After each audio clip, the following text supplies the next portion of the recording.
Ana nunca imaginó que el amor llegaría en el corazón del Reich, oliendo a carbón, metal y miedo. La mañana empieza antes del sol, como casi siempre.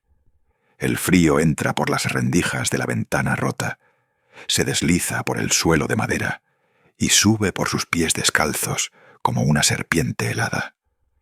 Ana se incorpora despacio, envuelta en una manta demasiado fina para un invierno alemán. Escucha, no hay sirenas aún. Solo el murmullo lejano de un tren de carga y una tos seca en el apartamento de al lado. Se persigna en la oscuridad. La mano temblorosa roza la frente, el pecho, los hombros. Susurra un Padre Nuestro en español, casi sin abrir los labios. Cada palabra le sabe a hogar distante, a una tierra que ahora solo existe en su memoria. Termina la oración y se queda unos segundos con los ojos cerrados, tratando de recordar el olor a café de su madre, la luz dorada en la cocina, las voces mezcladas de sus hermanos. Pero el recuerdo se deshace cuando el primer motor pasa por la calle y un grito en alemán corta el silencio de la escalera. Se viste rápido, capa sobre capa. Una falda gastada, medias remendadas, una blusa que alguna vez fue blanca. El abrigo gris que le dieron cuando llegó al oeste de Alemania, antes de que la guerra lo devorara todo. Se ata el cabello oscuro en una trenza apretada, para que no llame la atención, para que nadie tenga un motivo extra para mirarla demasiado. Ana aprendió a encogerse sin perderse, a ocupar el menor espacio posible, pero sin dejar que se apague la pequeña llama que insiste en arder dentro del pecho. Sobre la mesa, un pedazo de pan duro envuelto en un trapo. Lo parte en dos con cuidado casi religioso. La mitad para hoy, la otra mitad para la noche. Mastica despacio, sintiendo cómo le raspa el paladar. El estómago protesta, quiere más, pero ella lo manda callar con un sorbo de agua fría. Después envuelve el resto del pan, lo esconde en un bolsillo interior del abrigo y toma la pequeña cruz de metal que cuelga de un cordón deshilachado. La aprieta entre los dedos hasta sentir dolor. Ese pinchazo en la piel le recuerda que sigue viva, que sigue siendo Ana, la joven latina que llegó con una maleta ligera y un corazón lleno de promesas. Vino antes de la guerra, cuando todavía se hablaba de oportunidades, de fábricas que necesitaban manos, de un futuro que sonaba menos amenazador. Un pariente lejano había escrito una carta, había prometido ayuda, trabajo, techo.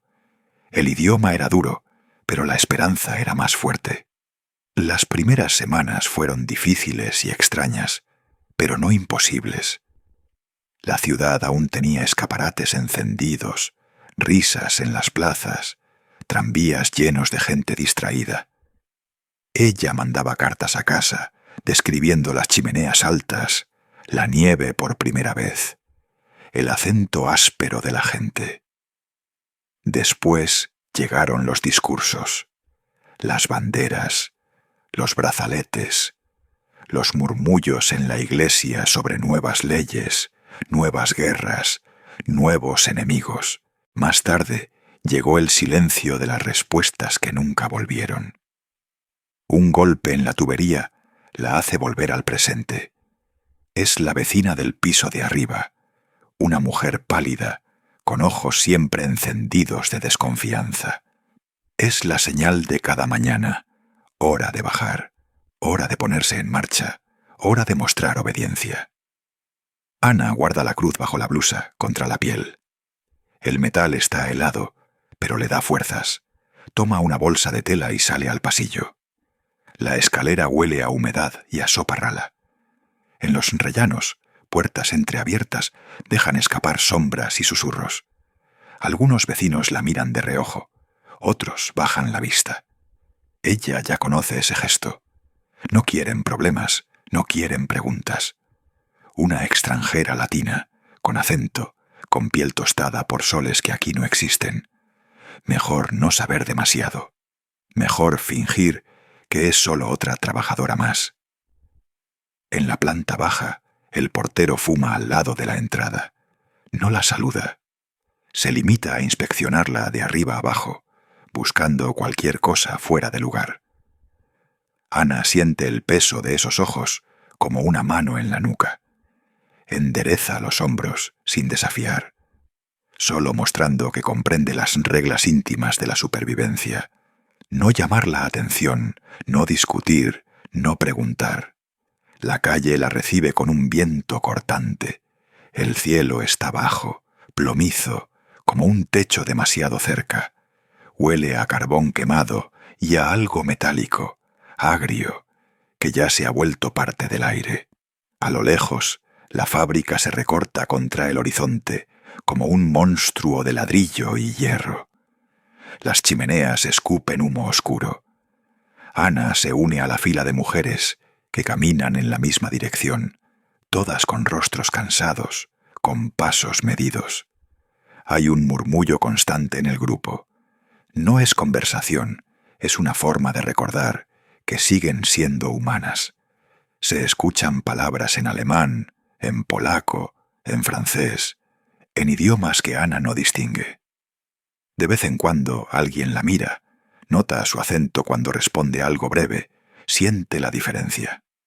Algunas son amables en silencio, compartiendo un trozo de patata o una mirada de comprensión.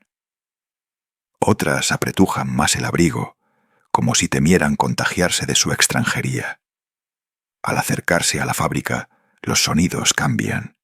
Golpes metálicos, engranajes, voces de capataces, el silbido agudo de una máquina de vapor. En la entrada, una bandera con la esvástica ondea pesada, mojada por la niebla. 2 soldados controlan el portón. Sus miradas son frías, profesionales, vacías de curiosidad. Uno de ellos revisa papeles, el otro observa los rostros. Cuando llega su turno, Ana entrega su tarjeta. El soldado la mira un segundo de más. Sus ojos claros se detienen en su nombre, en el acento que traiciona cada sílaba cuando responde. Ella siente un calor incómodo subir por el cuello. No deja que el miedo llegue a los ojos. Se limita a respirar despacio, a fijar la vista en un punto vacío, detrás del uniforme. Él tarda, pero al final asiente, indiferente. Le devuelve la tarjeta con un gesto brusco. Ana pasa. El metal del portón chirría a su espalda. Cada día teme que en ese instante una mano se pose en su brazo y una voz diga: «Tú, espera». Cada día agradece el milagro sencillo de que no ocurra. Dentro, el mundo se reduce a ruido y rutina. La nave principal es un océano de máquinas, cintas transportadoras, piezas brillantes que pasan frente a sus manos una y otra vez.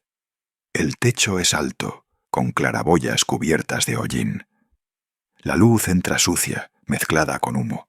Huele a aceite, sudor y metal caliente. Ana toma su puesto sin que nadie tenga que decirle nada. La línea que le toca hoy es la misma de casi todos los días. Ensamblar piezas pequeñas, repetitivas, que terminarán en alguna arma que nunca verá. Sus dedos ágiles se mueven con precisión casi automática. Es trabajo mecánico, pero la mantiene viva, la protege, la esconde en la masa de rostros anónimos. La supervisora aparece poco después, caminando entre las filas como una sombra alargada. Se llama Frau Hartmann. No es joven, pero tampoco vieja. Sus ojos son grises, difíciles de leer, como una niebla donde pueden esconderse muchas cosas. Lleva una carpeta pegada al pecho y un lápiz siempre listo, como si cualquier error mereciera ser anotado, archivado, recordado. Frau Hartmann no grita como algunos capataces hombres. No necesita. Su autoridad está en la forma en que se detiene junto a cada trabajadora, en la mirada que se demora un segundo sobre la pieza que ensamblan, sobre las manos, sobre el rostro. Una mirada que hace temblar a algunas, que obliga a todas a enderezar la espalda y acelerar el ritmo. Cuando se coloca detrás de Ana, el ruido de la fábrica parece bajar un poco. O tal vez es solo la sangre en los oídos de ella. Siente el aliento contenido, el sudor frío en la nuca. Se obliga a no mirar hacia atrás. «Velocidad constante, Ana», dice la supervisora, en un alemán correcto pero sin calidez. «Y precisión. Usted sabe lo que significa un error». Ana asiente sin levantar la vista. «Sí, Frau Hartmann». Su acento extranjero corta la frase en pedazos. La supervisora se fija en eso. Sus ojos recorren la trenza oscura, la piel distinta, el crucifijo insinuado bajo la tela. No dice nada sobre ello. Solo apunta algo en la carpeta y se aleja, dejando tras de sí un rastro de tensión que tarda minutos en disiparse. Hay rumores sobre ella entre las trabajadoras. Dicen que conoce a alguien en la Gestapo. Dicen que fue ella quien denunció a una chica que desapareció hace unos meses, acusada de sabotaje. Otros juran que, a veces, ha hecho la vista gorda para proteger a alguna madre enferma, permitiéndole faltar sin reportarlo. Nadie sabe qué parte es verdad. Esa incertidumbre la vuelve más peligrosa. Ana no odia a Frau Hartmann. La teme. La observa desde el rabillo del ojo cuando puede, tratando de entender si hay humanidad detrás de esa rigidez. Veces cree ver un cansancio profundo, una especie de tristeza fugaz. Otras solo percibe una lealtad férrea a un sistema que exige obediencia absoluta. La mañana avanza entre piezas y ruidos. De vez en cuando, un silbato ordena una breve pausa. Las mujeres se apartan de las máquinas, se estiran los dedos entumecidos, beben agua de latas abolladas. El agua sabe a hierro, pero alivia la garganta reseca. En un rincón, junto a una ventana alta, Ana se permite mirar hacia afuera. Ve un cielo que no termina de decidirse entre lluvia y nieve. Más abajo, en la calle, un camión pasa cargado de cajas marcadas con números y símbolos militares. Todo se mueve con un propósito que ella no comprende del todo, pero en el que está atrapada. Sabe que la vigilan, no solo la supervisora, también algunas compañeras. La guerra ha convertido a todos en posibles denunciantes. Una palabra maldicha, una queja fuera de lugar, una mirada considerada y respetuosa, y de pronto alguien llama a la puerta por la noche. La Gestapo. Esa palabra susurrada en los pasillos como si fuera una maldición. Por eso habla poco. Escucha, observa, reza por dentro mientras sus manos trabajan. A veces recita mentalmente el rosario mientras ensambla. Una pieza, un misterio, otra pieza, otra Ave María. El ruido de las máquinas se mezcla con las palabras santas en su cabeza, creando una liturgia secreta que solo ella conoce. Durante el almuerzo se sienta sola, como casi siempre. Saca su mitad de pan, ahora aún más duro, y un trozo de nabo grisáceo que recibió en las raciones de la semana. Mastica despacio, contando cada mordida. Alrededor, las conversaciones se vuelven un poco más audibles. Hablan de bombardeos en otra ciudad, de un primo enviado al frente del este, de la última vez que las sirenas sonaron en mitad de la noche. Una mujer de cabello rubio, 2 puestos más allá, la mira. Dicen que anoche derribaron un avión enemigo. Comenta más para llenar el silencio que por interés real. Ana asiente, sin saber qué responder. No se atreve a preguntar detalles. No quiere parecer demasiado curiosa. En la Alemania de guerra, la curiosidad puede ser interpretada como sospecha. Cuando la sirena de la fábrica indica el fin del descanso, todas se ponen en pie casi al mismo tiempo, como si fueran parte de una misma máquina bien entrenada. Ana vuelve a su puesto. Antes de retomar la línea, roza la cruz bajo la blusa, pidiendo fuerza para el resto del día. Es a media tarde cuando el ambiente cambia. No hay sirena aérea. No hay bombardeo. Pero algo en el ritmo de los pasos, en los murmullos que se apagan de golpe, anuncia una presencia diferente. Ana lo siente antes de verlo. Es una presión en el pecho, un endurecimiento en los hombros de las mujeres, una repentina exactitud en cada movimiento. La puerta principal de la nave se abre con un golpe seco. Entran varios soldados, sus botas resonando sobre el suelo de cemento como un tambor fúnebre.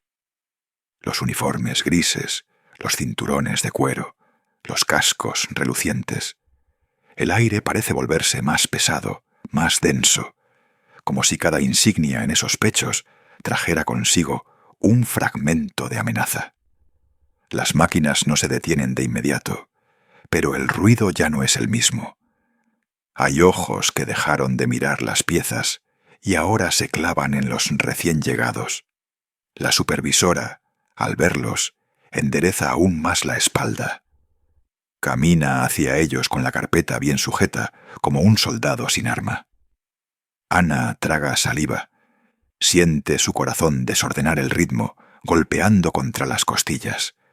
No mira directamente, pero los ve en el borde de su visión. Uno de los soldados habla con Frau Hartmann. Sus palabras se pierden en el estruendo, pero el tono es claro. Autoridad absoluta, rutina de inspección o algo peor. Las trabajadoras intuyen lo mismo. Algunas aceleran el paso de las manos, como si así pudieran demostrar su utilidad y evitar preguntas. Otras se vuelven más torpes por los nervios. Un tornillo cae al suelo y el sonido metálico parece un disparo. Los soldados comienzan a caminar entre las filas. Observan máquinas, revisan cajas, miran rostros. Uno de ellos lleva una carpeta con listas. Otro descansa la mano en la culata del arma, sin necesidad real, solo recordando su presencia. Las miradas que se cruzan con las de ellos bajan de inmediato, como si el contacto visual fuera una falta. Ana intenta hacerse aún más pequeña. Sus dedos siguen el patrón aprendido. Tomar la pieza, encajarla, girarla, soltarla.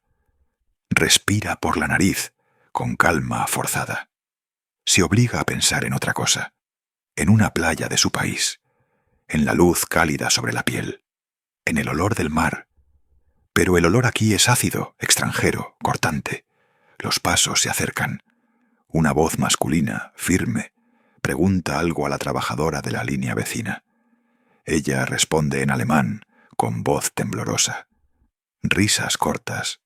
Un comentario sobre la producción. Otra pregunta sobre su origen. Ana escucha la palabra Polonia y siente cómo el ambiente se tensa aún más. Entonces los soldados se detienen detrás de ella. No los ve, pero los siente. El silencio relativo a su alrededor es distinto. La máquina frente a ella sigue rugiendo, pero el mundo se ha reducido a ese punto exacto en su espalda, donde la mirada de alguien la atraviesa. Traga saliva, aprieta la mandíbula, no se permite girar. La voz de Frau Hartmann suena próxima, más tensa que de costumbre. «Esta es Ana», dice señalándola con el lápiz, como si fuera una pieza más de inventario. Trabajadora constante.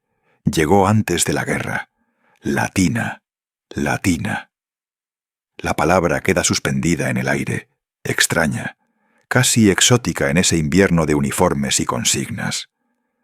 Ana siente que le arrancan algo íntimo al pronunciarla así, en voz alta, frente a extraños armados.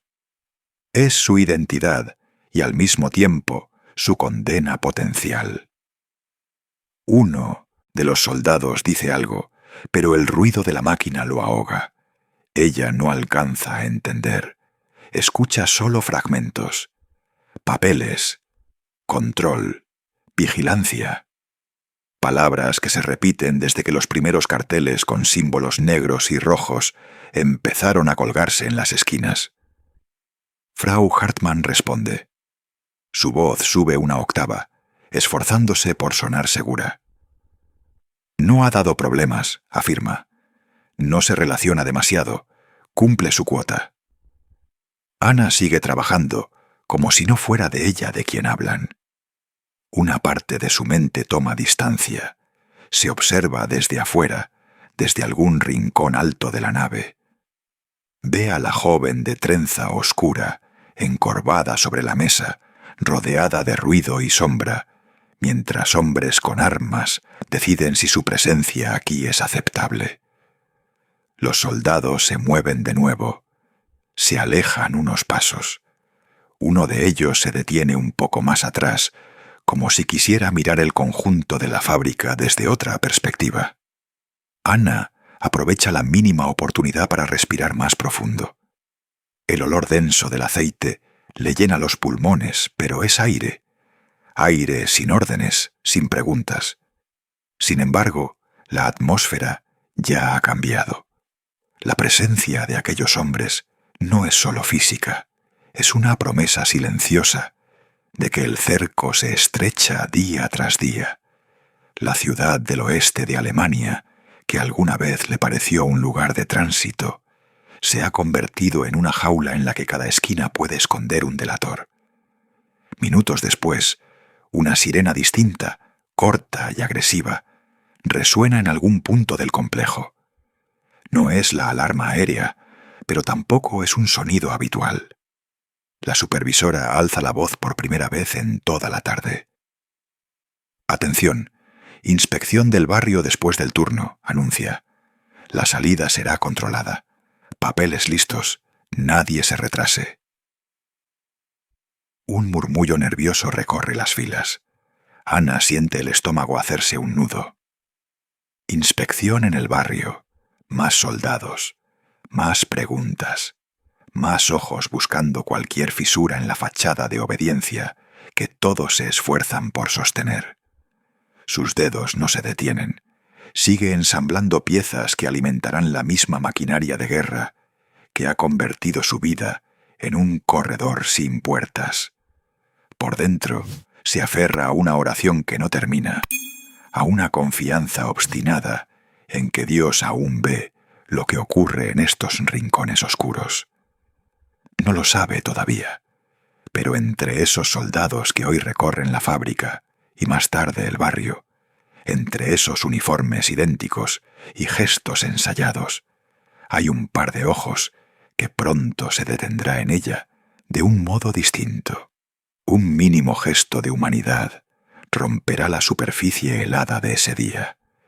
Y ese gesto, tan pequeño, tan insignificante a primera vista, será la chispa que encenderá una historia prohibida en el corazón mismo del terror.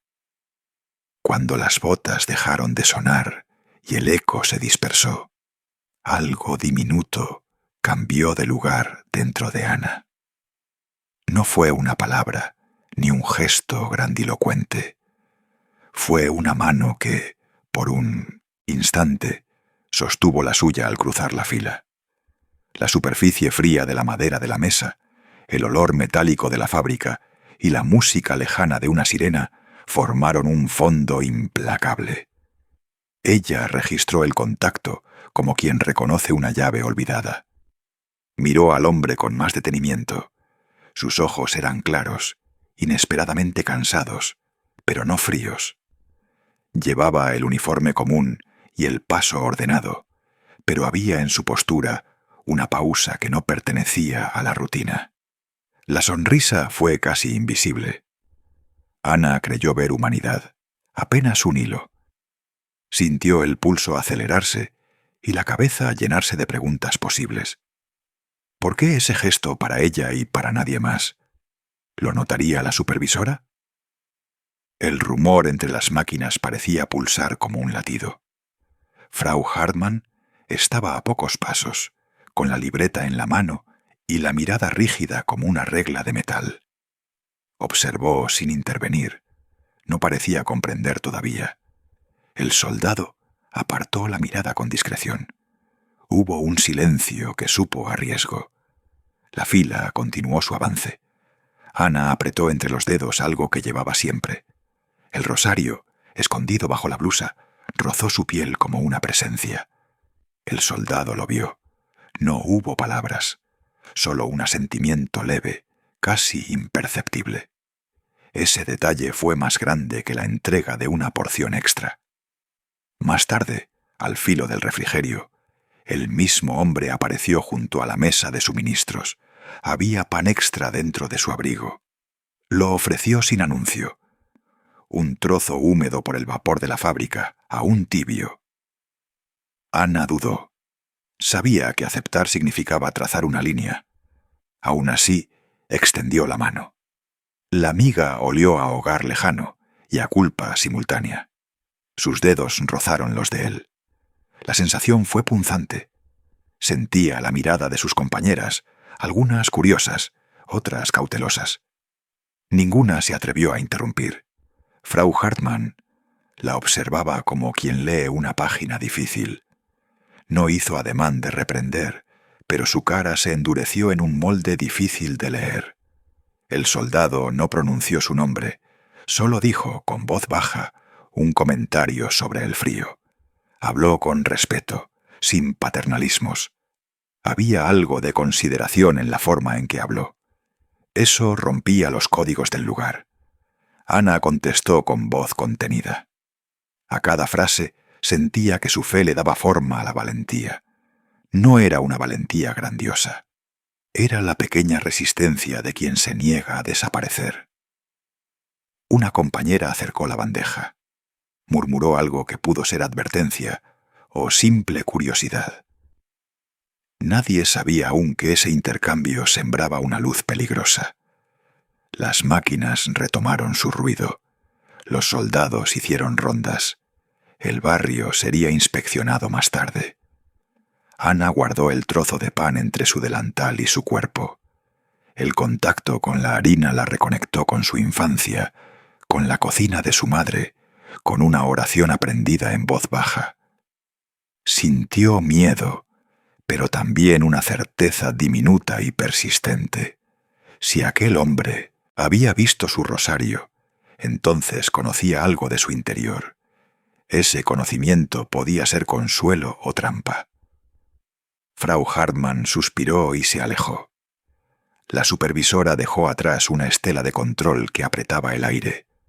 El soldado volvió a mirar a Ana una vez más antes de retirarse. Esta vez sus ojos sostuvieron los de ella un segundo más. Fue una promesa sin palabras y sin tiempo. Ana comprendió que cualquier vínculo sería peligroso y valioso a la vez. La fábrica conservó su maquinaria despiadada. El olor a metal y a sudor se quedó pegado a la piel. Afuera, las nubes prometían lluvia.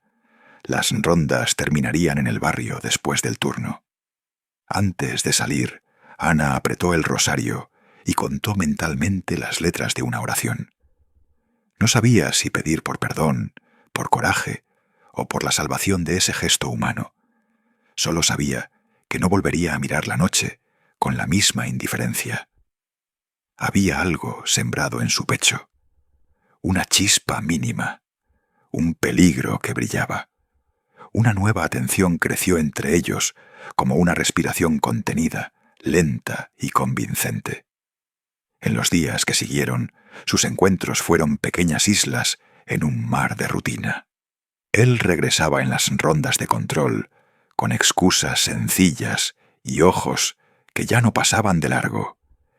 Ella lo notaba en el borde de la máquina, donde el acero cantaba y el calor hacía sudar la piel. Intercambiaron palabras medidas sobre el tiempo y la guerra. Hablaban del frío en el frente y de la lluvia que no terminaba. A veces él le dejaba pan extra. El pan llegaba envuelto en cuidado, una dádiva que ardía de culpa y alivio. Ella guardaba el pan en el bolsillo y pasaba la palma por el rosario. El rosario colgaba del cuello como una verdad visible. El soldado, una tarde, tocó apenas una cuenta del rosario con el pulgar. Fue un gesto pequeño. Su mano estuvo fría por la esperanza. Ana sintió el mundo inclinarse. El silencio entre ambos empezó a decir más que cualquier palabra. La compañera de trabajo, Marta, observó con cejas que se fruncían. Marta no sabía todo, pero percibía la atención que venía de fuera. Frau Hartmann empezó a murmurar con otras en la cantina. La mirada de la supervisora ya no era neutral. Cruzó pasillos mirando con cuidado. Ana aprendió a medir su respiración antes de entrar a la fábrica. Rezaba con más fervor durante las noches. Pedía por la protección de su familia y por la claridad del corazón. Sentía vergüenza por el afecto que nacía hacia un uniforme enemigo. Ese amor le dolía como una fisura interna. Aún así, buscaba su rostro en cada ronda. Aún así, aceptaba el pan como si fuera un sacramento mínimo. La ciudad alrededor continuaba, indiferente y brutal. Bombardeos lejanos temblaban como un latido inseguro. En la fábrica, la maquinaria imponía su ritmo y el peligro se volvía tangible. Cualquier gesto se convertía en evidencia posible. Ana lo sabía. El soldado también comprendía el riesgo. Sus ojos mostraban fatiga y una decisión que no era únicamente personal. Entre ellos la intimidad se volvía enseña y sentencia a la vez. La chispa seguía viva, peligrosa y pura. Nadie hablaba en voz alta. Se tejían miradas y pequeñas dádivas. La sospecha comenzaba a crecer como una sombra implacable. Todo lo que era secreto buscaba abrigo en la noche. Ana apretaba el rosario con más fuerza antes de salir.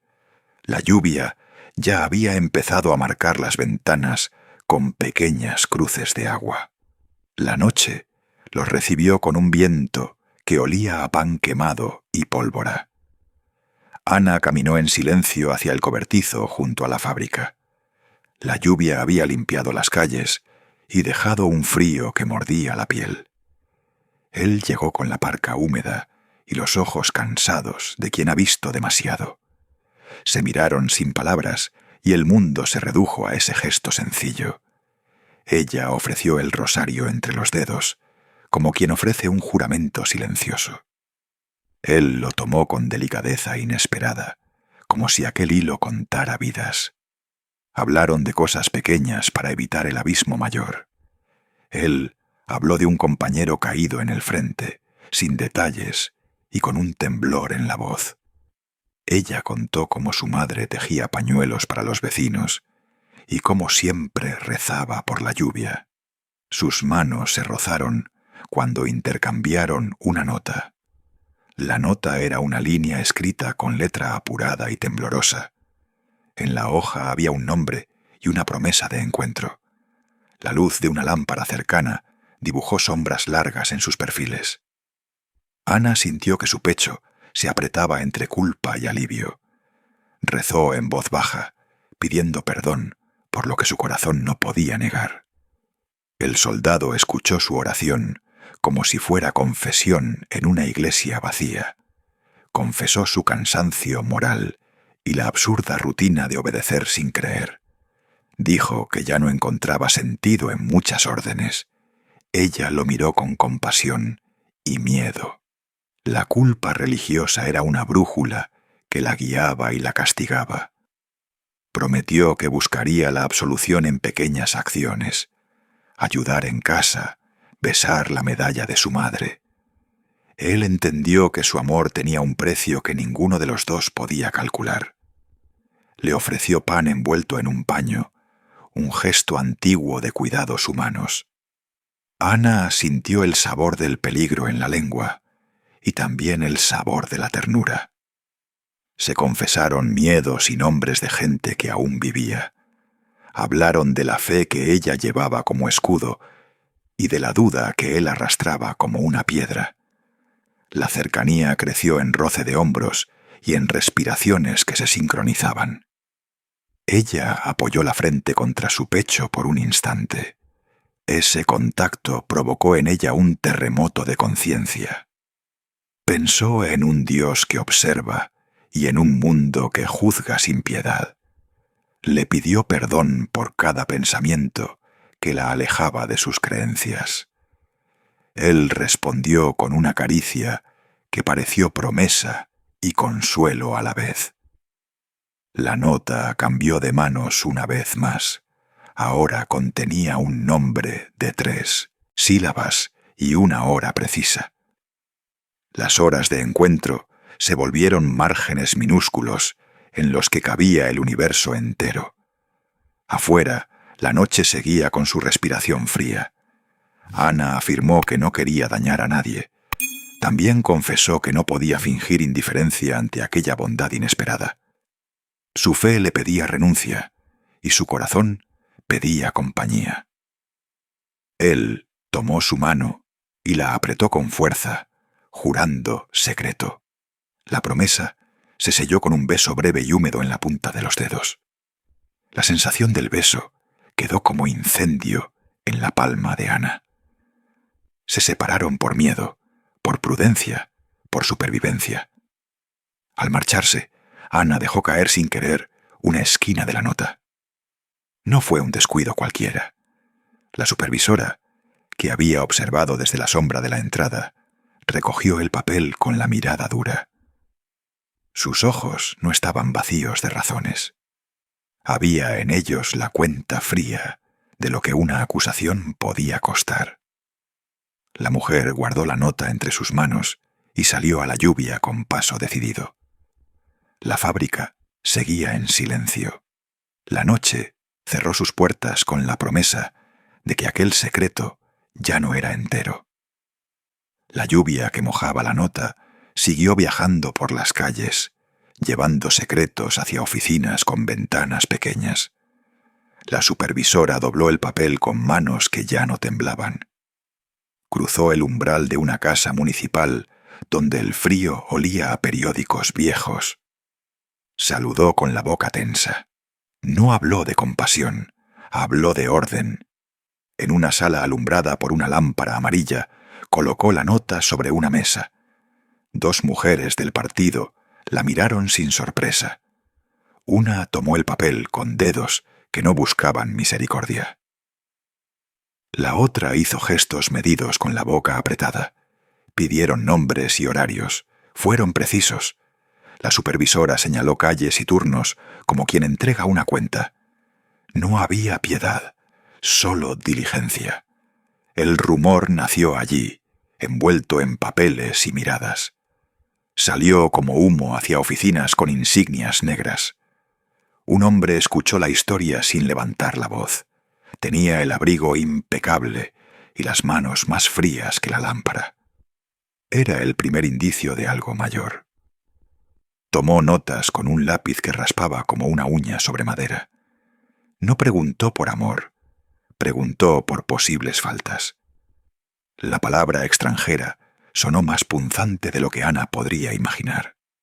El informe viajó con rapidez. Se archivó.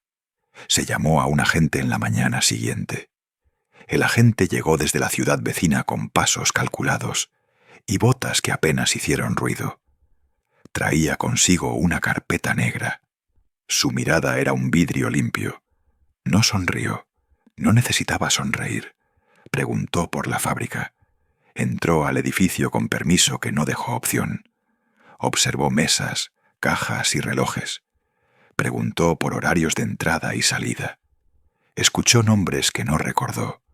Observó a las mujeres como si midiera su respiración. Hizo preguntas aparentemente banales que tenían filo. ¿De dónde viene usted? ¿Tiene familia aquí? ¿Quién vive en ese cuarto del fondo? Las preguntas cayeron como lluvia fría sobre las cabezas de las trabajadoras. Registró fichas, observó permisos y tachó con un lápiz invisible. La palabra Gestapo no se pronunció en voz alta. Su presencia fue una sombra. Supervisores sintieron un peso nuevo en la espalda. Vecinas comenzaron a mirarse de reojo. Alguien en la esquina de la calle repitió la historia más de una vez.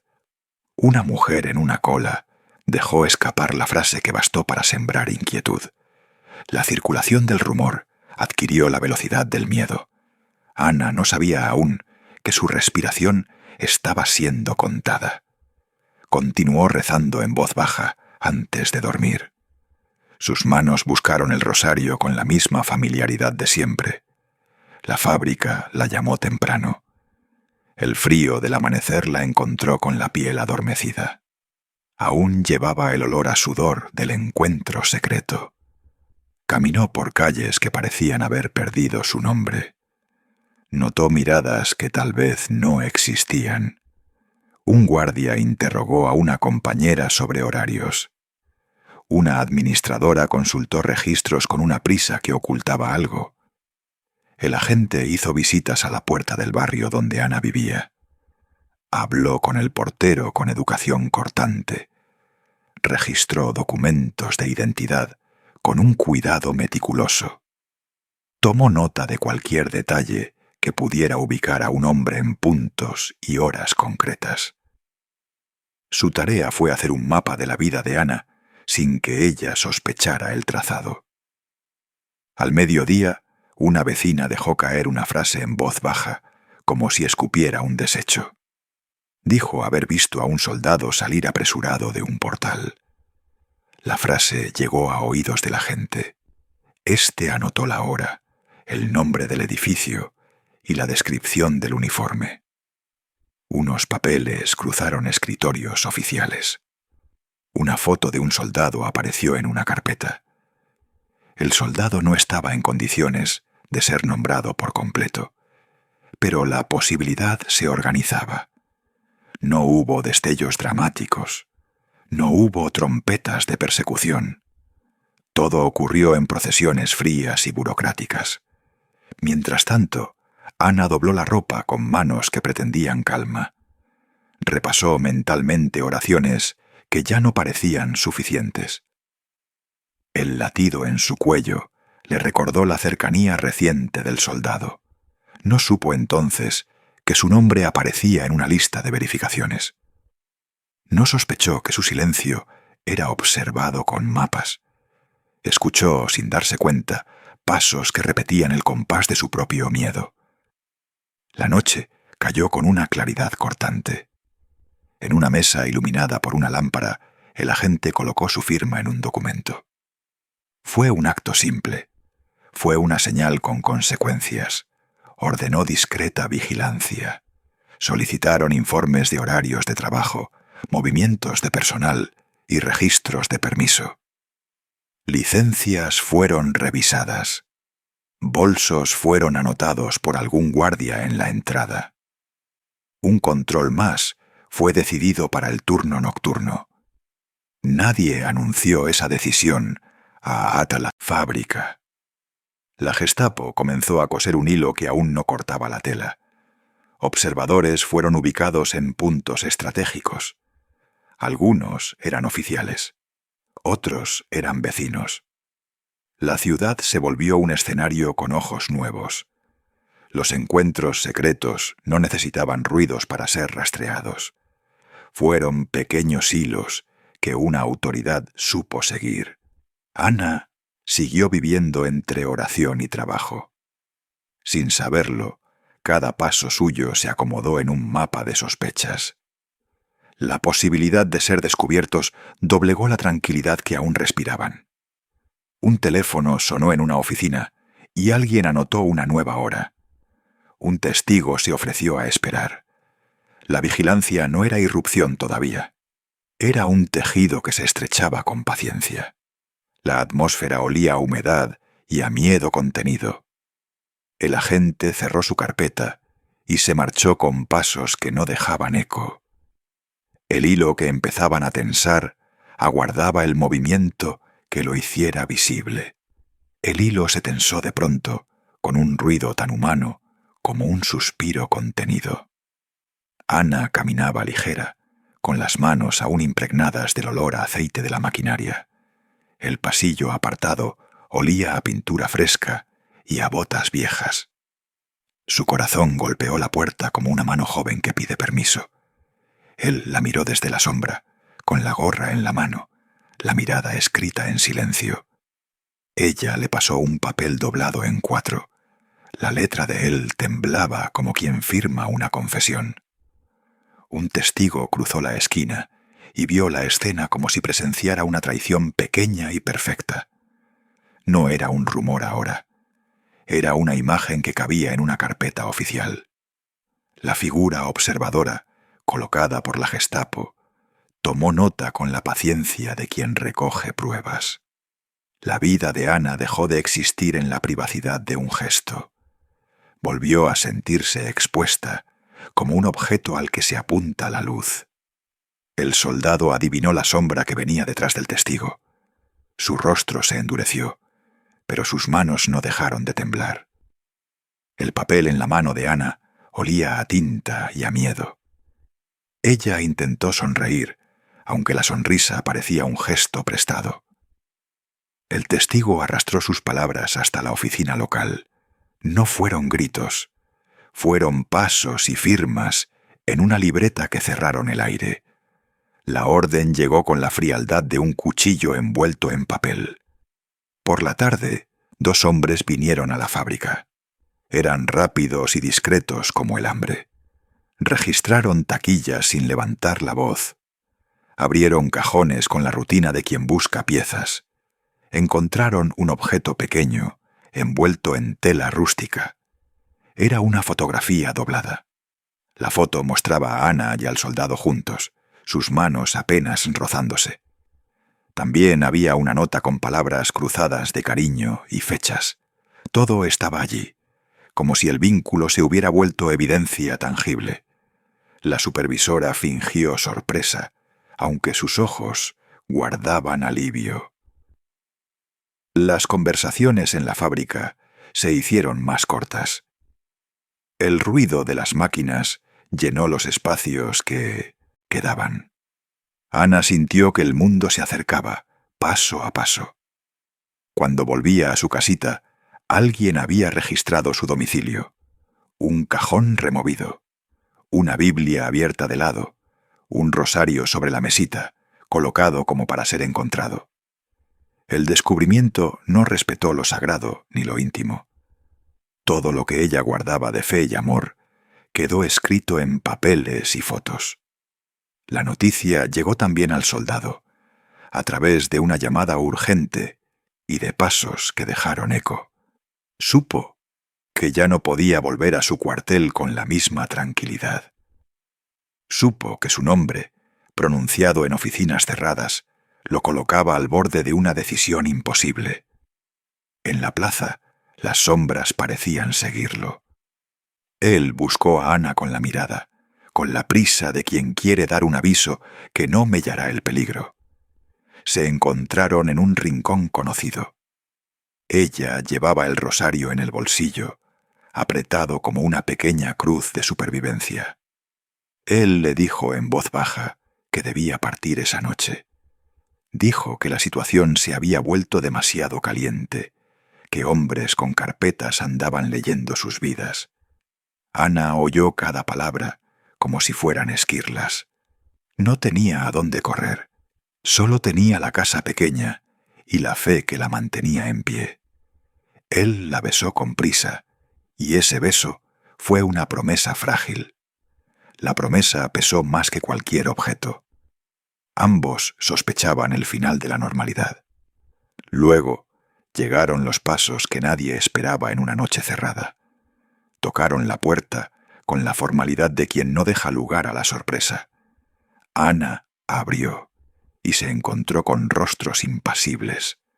Los hombres entraron como quien entra a una casa pequeña donde todo es posible de romper. Requisaron cada cajón, cada mueble. Encontraron cartas escondidas bajo la tabla de una mesa. Encontraron una medalla vieja. Encontraron el pañuelo con un bordado que ella recordaba de su madre. Todas las cosas que significaban hogar se convirtieron en pruebas. Uno de los hombres sacó la foto y la sostuvo con indiferencia. La imagen de los dos los miraba como una acusación. Ana sintió que la habitación se hacía estrecha. Sus manos se volvieron hielo. El soldado, desde fuera, recibió el aviso. Le dijeron su nombre sin preguntar si era la misma persona. Le comunicaron que su vínculo lo había marcado. En la cuarto de su barraca, el silencio se volvió un juramento. Él comprendió que la posibilidad de ser llamado a rendir cuentas era inminente. El peligro se volvió corporeidad. Todo lo que antes eran pequeñas caricias se convirtió en pruebas listadas y frías. La escena terminó con la puerta cerrándose y la noche tragándose los pasos apresurados. La normalidad de Ana quedó rota y la próxima etapa ya respiraba en la oficina fría, donde se tomarían decisiones sobre su destino. La puerta se cerró detrás de ella con un golpe que pareció medir el tiempo. Ana sintió la habitación respirar un frío metálico. El agente esperaba sentado, las manos limpias sobre la mesa. Su sombra cortaba la luz amarilla como una sentencia. No dijo buen día ni sonrió. Colocó sobre la mesa una carpeta gruesa y la abrió con parsimonia.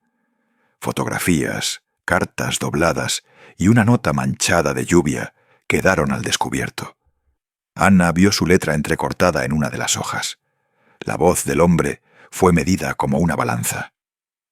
«Señorita Ana», dijo con calma cortante, «tenemos pruebas suficientes».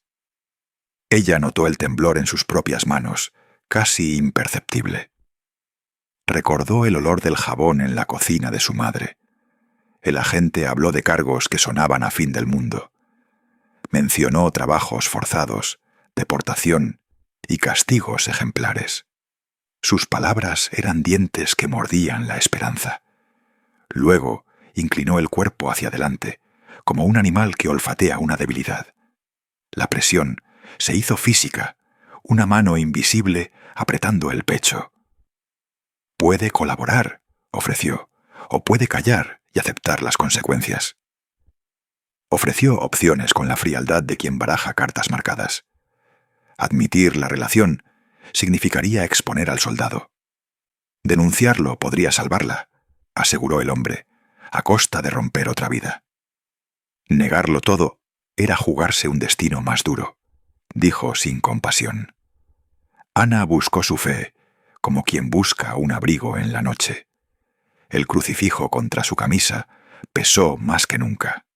Pensó en las misas de su infancia, en la promesa de la verdad ante Dios. ¿Mentir para proteger a quien amaba? Su corazón latía como si quisiera escapar del pecho. La imagen del soldado apareció, tenue y real, como una lámpara en la bruma. Recordó su voz baja y los dedos cálidos entrelazando los suyos. También recordó el miedo en sus ojos cuando supo de la investigación. La culpa y el deber se presentaron como dos caminos de piedra. El agente describió casos anteriores con nombres que parecían advertencias. Habló de mujeres que cedieron y de otras que sufrieron. Cada ejemplo era una grieta más en la determinación de Ana. La sala olía a papel antiguo y a lejía. Una bombilla desnuda lanzaba sombras vivas sobre la carpeta. El agente dejó que el silencio hiciera trabajo propio. Ana oyó, entonces, el latido de su pulso como tambor militar. Repasó cada gesto, cada palabra compartida con el soldado. Buscó una excusa que fuera cierta y que no traicionara a nadie. No encontró esa salida en su garganta seca. Su fe le susurraba que la verdad era sagrada. Su amor le pedía silencio para salvar una vida ajena. La supervivencia amenazaba con arrastrarlo todo por su corriente. El agente sonrió brevemente, sin afecto, como quien cierra un trato. Si coopera, su expediente será menos severo, ofreció con tono práctico. Si se guarda todo, las consecuencias serán públicas y peores. Ana imaginó la mirada de su madre, el rostro curtido por las privaciones. Vio a su hermano pequeño, dormido aún por la tarde, vulnerable. La imagen de la familia ofrecía un peso imposible de ignorar. Pensó en la misa dominical, en el pan partido entre manos temblorosas. A veces la oración no daba respuestas, solo calma para seguir. Eligió el silencio por un instante, reunida como enferma antes de una operación. Sus ojos buscaron al hombre que la interrogaba. No vio odio, sino la eficacia de una maquinaria. Sintió asomar la decisión como una ola fría por la espalda. «No diré nada», murmuró con voz que no le pertenecía. El agente observó cada sílaba con atención clínica. Tomó notas, como quien registra una promesa rota o mantenida. «¿Está segura de su posición?», preguntó sin levantar la mirada. Ella imaginó la palabra traición colgando como un reloj. La sala pareció comprimir los sonidos hasta dejarlos crujientes. Ana cerró los ojos un segundo y ofreció a Dios su miedo. Evocó la figura del soldado, protegiendo un gesto banal, una sonrisa furtiva. Recordó también la posibilidad real de que él actuara, por su cuenta, para protegerla. Esa idea le provocó un calor abrasador en el estómago. El agente la dejó sola unos minutos con su carpeta y su silencio. En la soledad de la sala, Ana sintió el lento desplazamiento de su destino. Se apoyó en la fe y en una valentía que no buscaba heroísmos. La elección era íntima, cargada de consecuencias que no eran solo suyas. Cuando el agente volvió a entrar, la decisión ya era una herida sellada. Su voz fue breve, como quien anuncia un veredicto a medias. «Mantendrá su trabajo, pero con restricciones», dijo.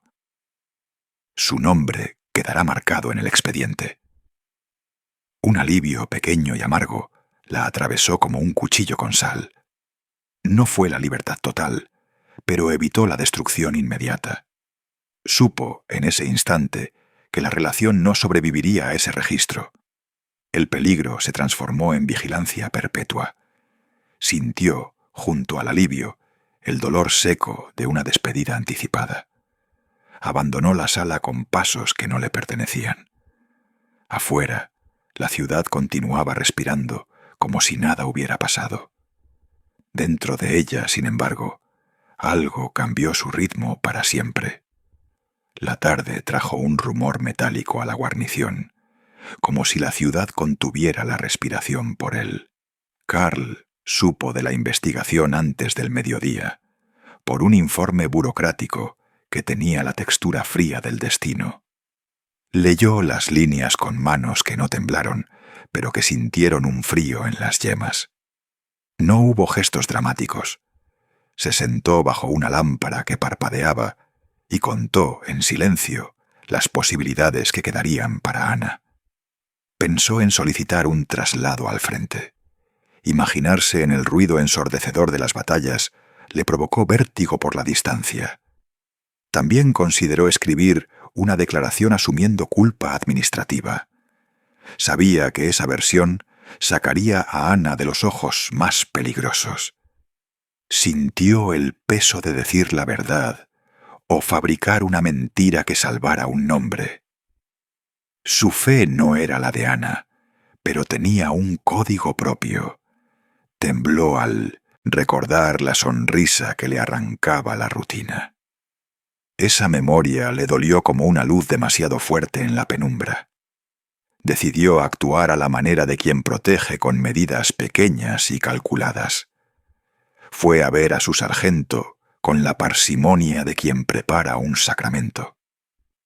Las palabras que eligió fueron cortas, con la urgencia de quien empaca un poco de vida en una caja. Pidió traslado. Ofreció renunciar a privilegios. Se ofreció a asumir un informe que sin quebrantar la verdad desviara la atención. No habló de amor. Calló las palabras que podrían sonar traición en un tribunal militar. El sargento lo miró largo. Tuvo la mirada de la fuerza que busca preservarse. Aceptó con reservas. Comprendió la ventaja táctica de mover una pieza. Karl entregó un papel con su solicitud. Lo sellaron con un gesto sin compasión. La burocracia parecía una marea que lamía rostros sin diferencias.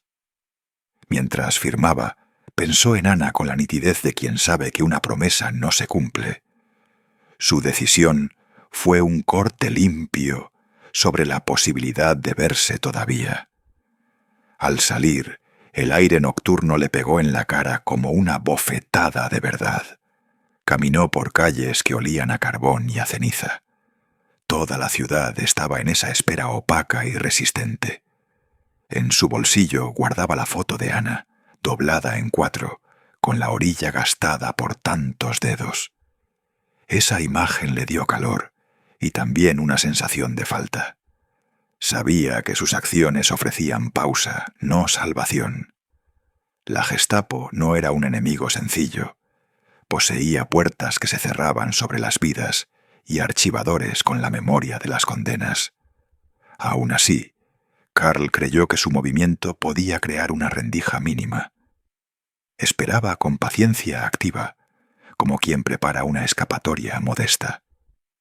En la fábrica, Ana notó el vacío que dejó su ausencia. No era la ausencia de un cuerpo solamente. Era la ausencia de un lugar seguro donde posaba la mirada. La vigilancia se volvió una sombra más en su jornada. Los superiores la miraban con una cortesía afilada. Sus manos se hicieron más precisas en los tornos, pero su respiración se mantenía contenida. Cada comida parecía un ritual en el que contaba migas de esperanza. Al final de la jornada, recibió una notificación administrativa que formalizaba su sanción. Le cambiaron el puesto. Le impusieron un toque de salida más temprano. Añadieron una línea en su expediente que cerraba ventanas. No fue el golpe potente de una deportación, pero lo sintió como una amputación. Esa marca la colocó en un lugar que la ciudad reconocía con desdén. Algunos compañeros bajaron la mirada al cruzarla. Otros empezaron a evitar sus cuchicheos. Su madre la miró con una mezcla de orgullo y angustia. Rezaron juntas en voz baja, con las manos aún olorosas a detergente. Ana encontró en la liturgia doméstica un refugio pequeño. Encendieron una vela, aunque el acceso a cera era escaso. El humo de la vela olía a milagro y a perecedero. Ana rezó por Karl y por quienes no podían ser protegidos.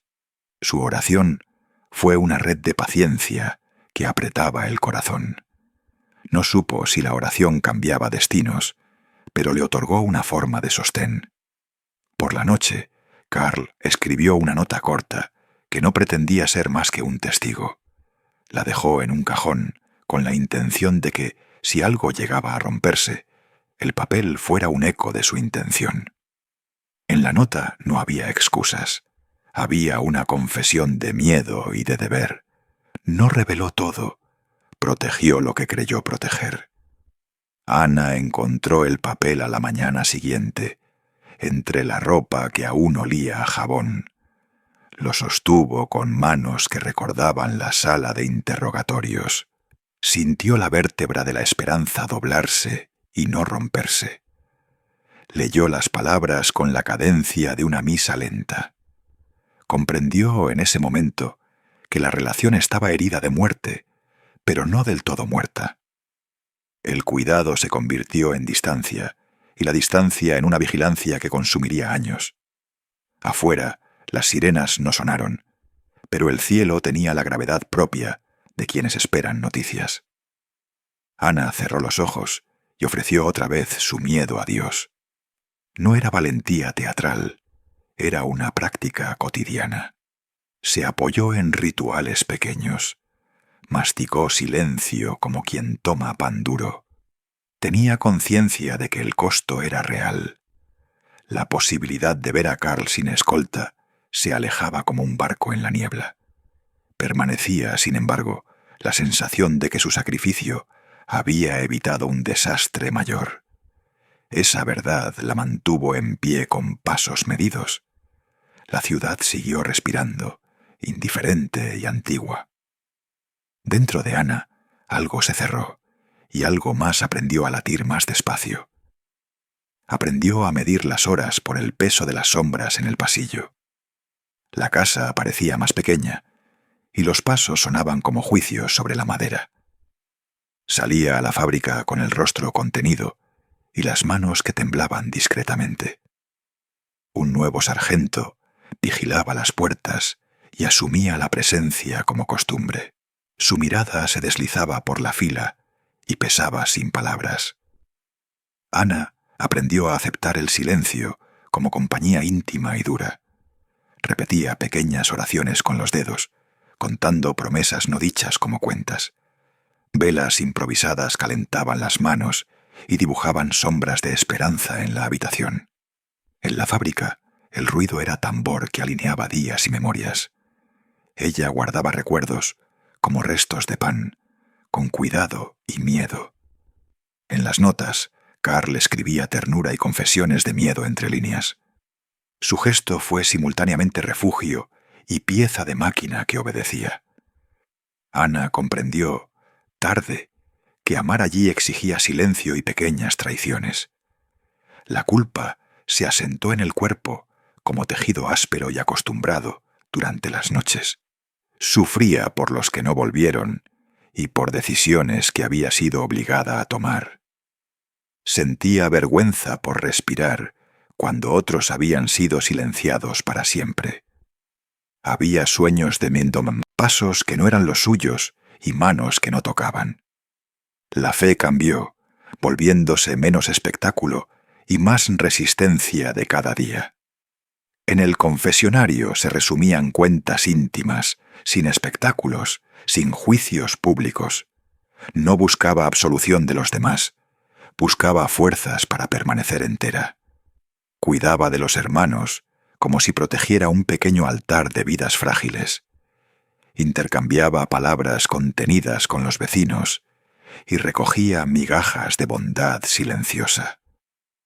Aprendió a amar sin promesas amplias, con reservas y ojos abiertos. El amor se volvió vigilancia mansa y presencia contenida entre tareas diarias. Aún guardaba recuerdos sin adornos, solo como cuerpos que habían tocado el suyo. Sabía que Karl integró la máquina y fue también un refugio humano por instantes. No pedía venganza ni justificativos. Elegía preservar una verdad pequeña y digna. Hubo tardes en que se arrodillaba solo para sentir la tierra fría bajo las palmas. Cerraba los ojos y repetía nombres cortos, promesas sin luz pública. Se levantaba con pasos medidos y volvía al trabajo sin alarde. Había paz, pequeña e imperfecta, pero suficiente para mantener el cuerpo en movimiento. Cuando miraba la ciudad, veía cenizas y nombres enterrados bajo el polvo. A veces, una sonrisa brotaba en sus ojos como fiel resistencia. Aprendió que sobrevivir era también un acto de coraje y humildad continuos. Al final, hubo un tipo de retorno interior que no pedía fiestas. Ana ya no amaba de la misma manera, y eso se volvió aceptable, casi sagrado. Encontró una fe más madura, forjada en pérdida, silencio y decisiones difíciles. Sabía, ahora, que dignidad era levantarse y continuar aún sin aplausos. Su historia resonó en aquellas calles y en otras vidas calladas.